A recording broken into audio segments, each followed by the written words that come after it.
Olá, começamos agora mais um Ponto do Encontro pela sua rádio web do TCE Sergipe. Hoje nós vamos conversar com Juliana Mussi, que é enfermeira, presidente da Sociedade Brasileira de Enfermagem Forense, doutora em Saúde e Ambiente, mestre em Saúde Pública e professora da Universidade Tiradentes. Com ela vamos falar sobre a violência sexual contra crianças e adolescentes. E é este o tema da nossa conversa, que aliás é um tema que deve ser sempre abordado, porque é uma violência terrível assexual contra crianças e adolescentes. Pessoas indefesas que não podem esboçar praticamente nenhuma reação ante uma ação tão descabida de pessoas vítimas da sociedade, como gosta de ser chamada. Eu estou então com a doutora Juliana Mussi. Vamos conversar com a senhora sobre essa questão da violência sexual contra crianças e adolescentes, um absurdo ainda nos dias de hoje, que é fato corriqueiro, lamentavelmente, que se repete em todos os cantos do mundo, não é só no Brasil. Mas no Brasil tem acontecido com uma frequência assustadora. E é com ela que eu falo sobre esse tema. Como é que a senhora vê e como é que a sociedade deve reagir à violência contra a criança e adolescente? Então, a violência sexual contra as crianças, né, e adolescentes vem crescendo assustadoramente no nosso país. Só para você terem uma noção, nos primeiros 4 meses desse ano, de 2023, nós tivemos mais de 17 mil denúncias pelo Disque 100 em relação a esse tipo de violência. Infelizmente, assim, e óbvio que se a gente for analisar os dados do Fórum de Segurança Pública, os dados são alarmantes, né? Mas se a gente pensar que ainda há uma grande subnotificação em relação a esse tipo de violência, a esse público, é ainda pior. Porque, como você falou, às vezes são pessoas que não conseguem expressar nitidamente o que elas estão passando. E por isso que é tão importante o papel das escolas, o papel dos serviços de saúde em relação à notificação e à identificação desses casos. E essa violência sexual contra criança e adolescente muitas vezes ocorre dentro da própria casa, dentro do próprio lar daquele indivíduo, né? Que é mais lamentável. Infelizmente, o local onde elas deveriam estar mais seguros, né? Que é na nossa família, o nosso ambiente doméstico, é o local que essas pessoas mais sofrem violência. E são por pessoas próximas, que é ainda pior. Pessoas que elas possuem algum tipo de relação, né, próxima, uma relação emocional, uma dependência emocional também. Para você, traçando o perfil geral do agressor, o principal agressor de crianças e adolescentes são os pais, né? Pais que eu digo, mães e os pais, tios, pessoas próximas, né, vizinhos. Então, isso é muito triste, é lamentável. E em relação aos adolescentes, de acordo com, além de, né, também ter essa questão de ser de pessoas próximas, a gente vê também o predomínio de violência física no ambiente das ruas, que envolve também outros contextos. Então, para cada tipo de faixa etária, a gente tem um predomínio maior de algum tipo de violência, né, de uma forma geral. Falando da sexual, as meninas são as mais cometidas, né? Infelizmente, e na idade mais crítica, entre 4 e 6 anos, que às vezes elas não conseguem se comunicar e expressar o que estão acontecendo. A senhora é especialista também no atendimento a essas vítimas de violência. Então, é outro procedimento, outro processo que deve ter muito cuidado, os pais devem ter muito cuidado, saber a quem procurar para esse atendimento, que é uma fase importante para a recuperação psicológica até daquela criança e adolescente violentada sexualmente. É um processo realmente para quem é do ramo. E aí eu vou falar para você 2 papéis importantes, de 2 áreas diferentes. Na área de saúde, que aí eu posso falar com mais propriedade como uma enfermeira especialista nisso, é muito importante que os profissionais de saúde das unidades de urgência, emergência, da estratégia de saúde da família, que às vezes é a equipe que está mais próxima dessas famílias, elas sabem identificar, elas têm uma familiaridade de saber identificar os sinais e sintomas, saber intervir no momento adequado, de denunciar, né, de notificar o conselho tutelar, para que realmente essa criança ou esse adolescente eles tenham um encaminhamento adequado na rede de proteção. A gente percebe que na área de saúde muitos profissionais não estão ainda bem preparados. E aí isso gera o que eu falei para vocês da questão da subnotificação. E o pior ainda, né, um atendimento ineficaz em relação àquela pessoa, né? E às vezes esse profissional ele vai ser o divisor ali entre se fazer justiça, né, se cuidar daquele ser humano, ou deixar essa questão do ciclo da violência continuar. Os ambientes mais onde ocorre mais a violência sexual contra criança e adolescente, a princípio, da própria casa, né, fato, é negável, mas também tem um ambiente externo, escola, amiguinhos, nos passeios, né? E os pais devem ter um cuidado redobrado, um acompanhamento maior, talvez, né? Observar o comportamento da criança, sempre que volta à escola, sempre que os pais retornam à casa, observar se houve alguma alteração comportamental. Isso é fundamental também, né? Com certeza, ainda que não seja o predomínio, existem vários tipos, né, de ambientes onde essa criança ela está vulnerável a sofrer violência. É muito importante saber identificar alguns sinais. Às vezes a criança está mais retraída, às vezes é uma criança, né, que muda o comportamento dentro de casa. Então é importante os pais estar sempre conversando, sempre fazendo o que a gente chama de um exame físico na criança. Às vezes a criança passa o dia inteiro na escola ou na creche, e aí quando volta, é importante estar conversando e vendo se tem alguma alteração no corpo dessa criança. É um ponto importante que às vezes chega no serviço de saúde crianças que são vítimas de violência sexual com infecção urinária de repetição, né? Às vezes são sinais muito sutis. E aí o profissional de saúde, ele tem que estar atento a essas questões. Porque às vezes a gente acha que a violência é aquela que deixa marcas bem evidentes, né? Ainda mais quando a gente fala de violência sexual. Porque tem que ter lesão genital, tem que ter marcas evidentes. E nem sempre é o que acontece, né? Às vezes a gente identifica por um comportamento. Quando eu vou examinar a criança e a criança não quer que eu pegue, e aí a gente começa a investigar a partir daí. Porque essa observação dos pais e responsáveis por crianças e adolescentes é muito importante, porque a criança, e todos nós fomos criança, a criança nunca mente, dificilmente ela mente. E quando ela mente, ela estampa na cara logo que está mentindo, né? Ela não consegue disfarçar qual um adulto, né? Então, o comportamento da criança, eu acho que muitas vezes ela já induz, né, que Com houve certeza. alguma coisa, que ela não está passando por algum processo de violência e tal. E o que é mais triste, às vezes, é que uma forma que o agressor tem de fazer com que essa criança não conte, né, quando ela já tem uma idade para contar, que ela identifica que aquele processo é um processo que causa sofrimento, porque, acredite, a violência sexual contra essas pessoas, elas acontecem, infelizmente, a gente fala que se apresenta na forma crônica, às vezes acontece várias vezes. E aí uma forma do agressor controlar isso ameaçando alguém da família, né, ameaçando contar para as pessoas, ou ameaçando a vida de alguém próximo. E aí ela se retrai e ela não consegue se expressar. Mas, como você falou, existe a linguagem não verbal, né? Existem todos aqueles sinais que a gente consegue identificar. Porque, obviamente, ela passa por um processo de sofrimento e ela vai expressar isso de alguma maneira.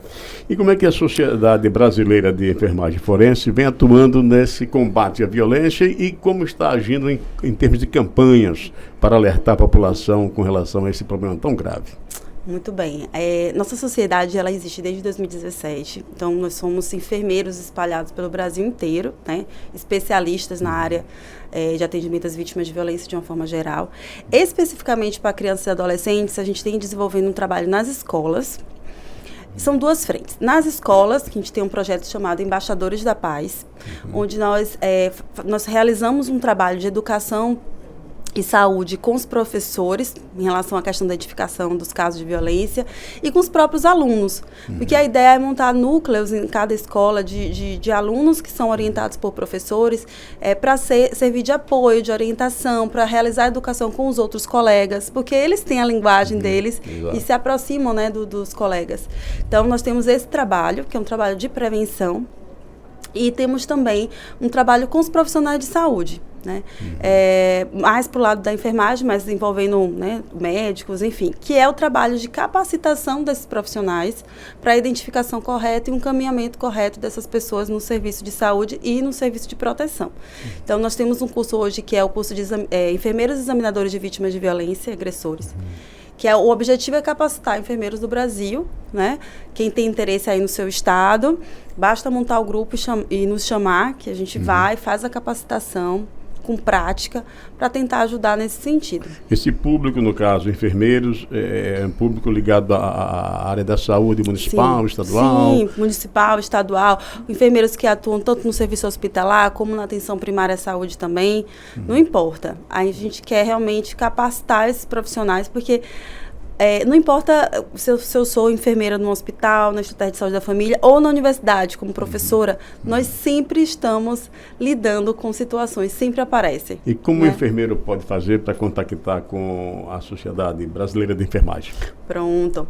Nós temos a sede aqui, no momento, nós saímos de Recife, viemos aqui para Aracaju, né, nessa nova gestão que é de 2022 a 2025.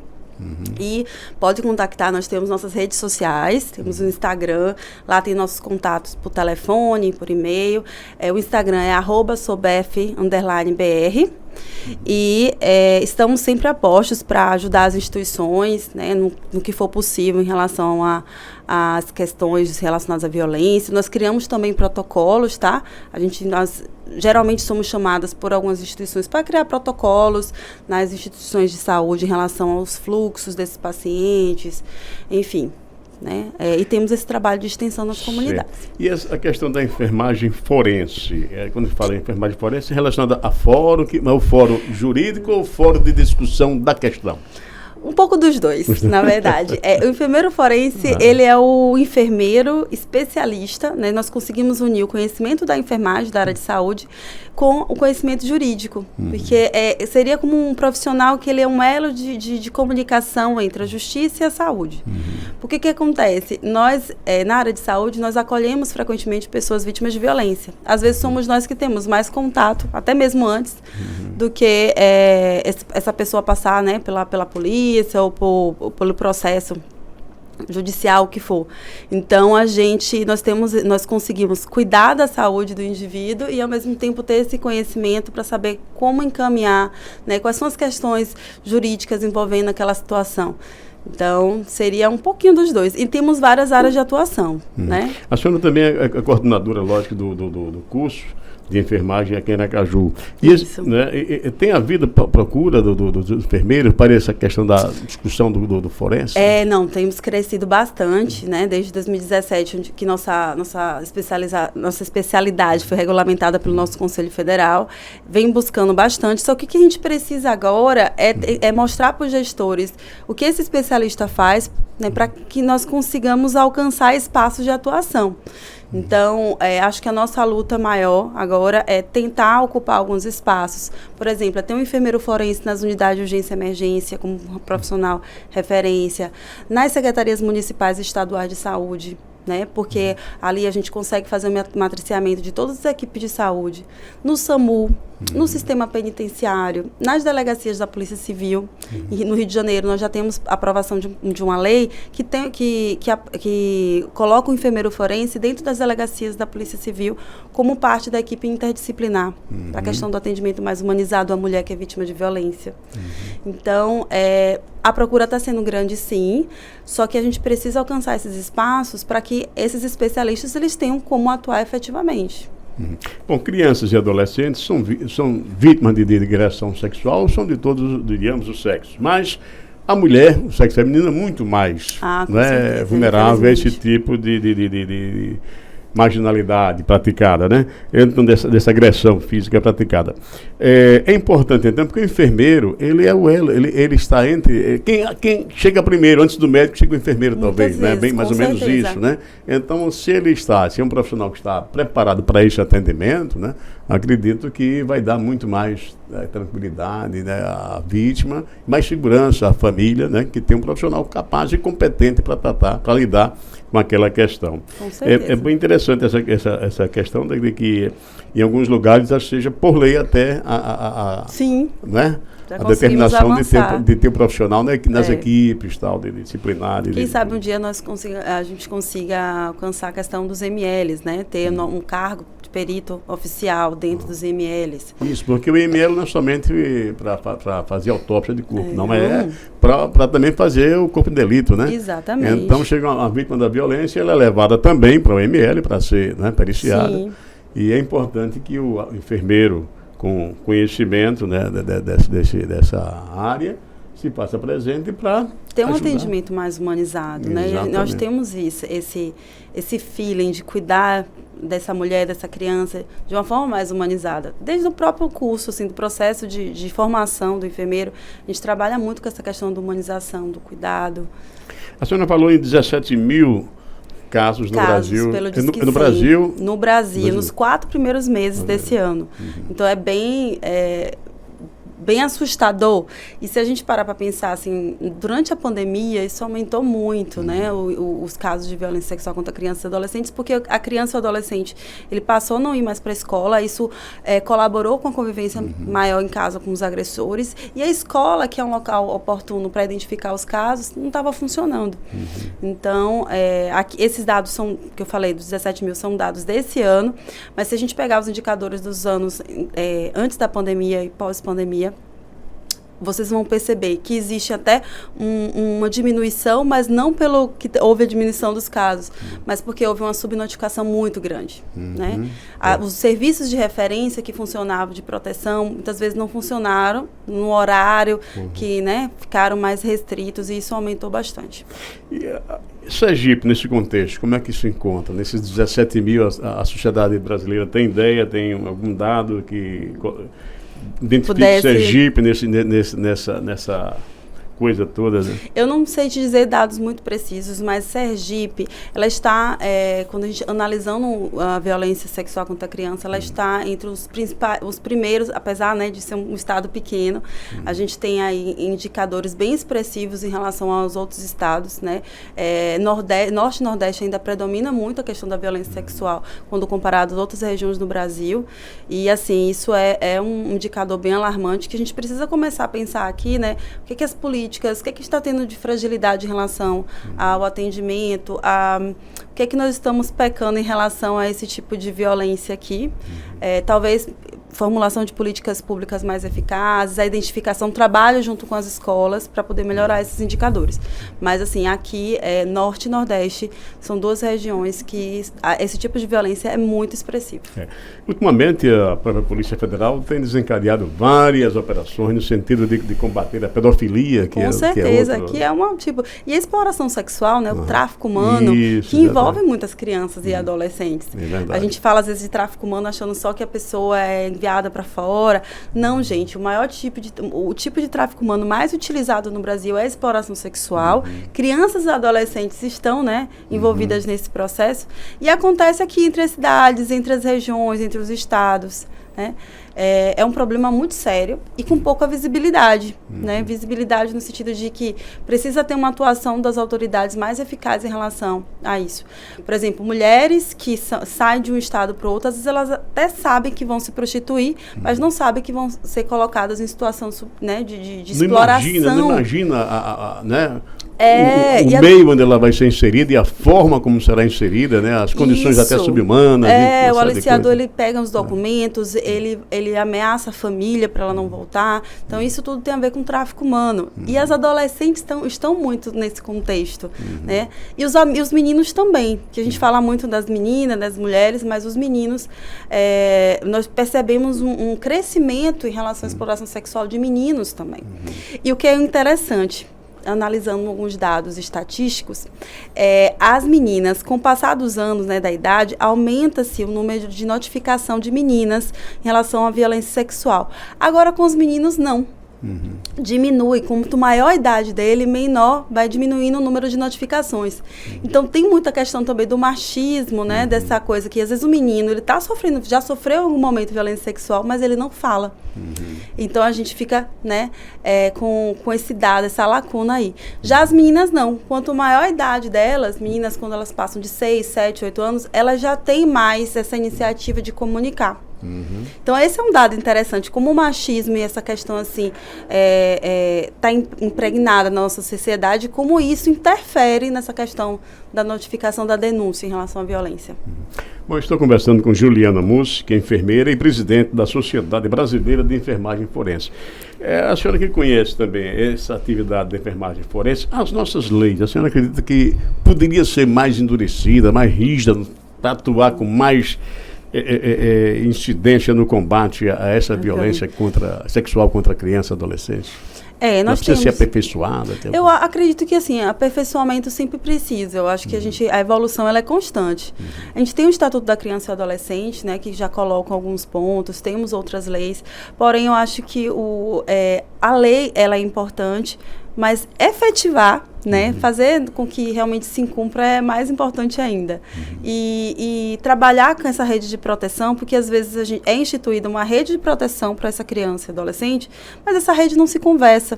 Então, os atores envolvidos no processo de implementação dessa lei é que eu acho que são mais importantes ainda.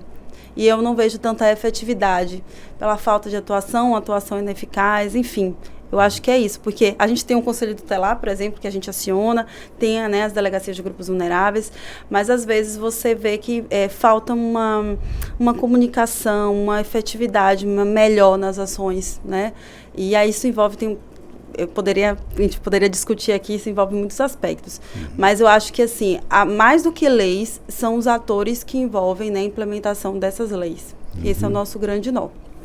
Bom, como nós estamos no mês de maio, que é o mês já acabando, mas é o mês dedicado ao combate da violência sexual contra crianças e adolescentes, que mensagem final você daria para quem nos está vendo, para que possa ajudar a combater esse mal tão nefasto à sociedade, principalmente esse grupo de pessoas assim dependentes, né, do apoio de adultos, que são as crianças e adolescentes? Que conselho você daria para as pessoas que estão nos vendo? Então, acho que para todos, de uma forma geral, eu diria assim, vamos proteger nossas crianças e adolescentes, né? Elas são o futuro do nosso país. Vamos proteger para que eles sejam adultos saudáveis, tanto fisicamente como psicologicamente. Então, a violência, ela destrói a vida de uma pessoa. Então, se a gente quer um país mais saudável, um país melhor, a gente precisa investir nessas crianças e adolescentes e tentar melhorar essa questão da identificação, da punição, né, dos culpados, para a gente realmente conseguir esse país que a gente tanto almeja, né? E para os meus colegas de profissão, né, vamos ultrapassar esse limite do que é o cuidar só do corpo, vamos aprender a identificar melhor essas situações, porque nós somos garantidor de direitos humanos também. E nossa ação pode fazer diferença na vida dessas pessoas. Uma pergunta, o Conselho Regional de Enfermagem tem atuado junto com a Sociedade Brasileira de Enfermagem Forense? Então, o Conselho Regional é sempre um parceiro conosco, né? Sempre vem apoiando de uma forma geral. Eu acredito que ainda há muito que avançar em relação a isso, porque Sergipe é o berço da enfermagem forense, tá, gente? Nasceu daqui, no Brasil. Então, eu acho que a gente pode atuar de uma forma ainda melhor. Acredito que os próximos passos sejam nós desenvolvermos alguns projetos em conjunto, né, para que a gente consiga almejar isso. Ok. Conversei então com Juliana Mussi, que é enfermeira, professora da Universidade de Tiradentes e presidente da Sociedade Brasileira de Enfermagem Forense, que atua diretamente no combate à violência sexual contra crianças e adolescentes. Agradeço a sua participação aqui no Ponto de Encontro. Fique à vontade, caso queira acrescentar mais alguma coisa que não foi dita ou perguntada aqui no programa. Eu agradeço a oportunidade de a gente mostrar nosso trabalho, mostrar que a enfermagem forense é importante aí na prevenção da violência contra crianças e adolescentes. E estamos à disposição para qualquer outro momento que a gente possa trabalhar aqui e mostrar um pouquinho nosso trabalho de novo. Ok, o nosso Ponto de Encontro de hoje termina por aqui. Siga ouvindo a Rádio Web TCS Sergipe. Até o nosso próximo encontro. Um abraço e até lá.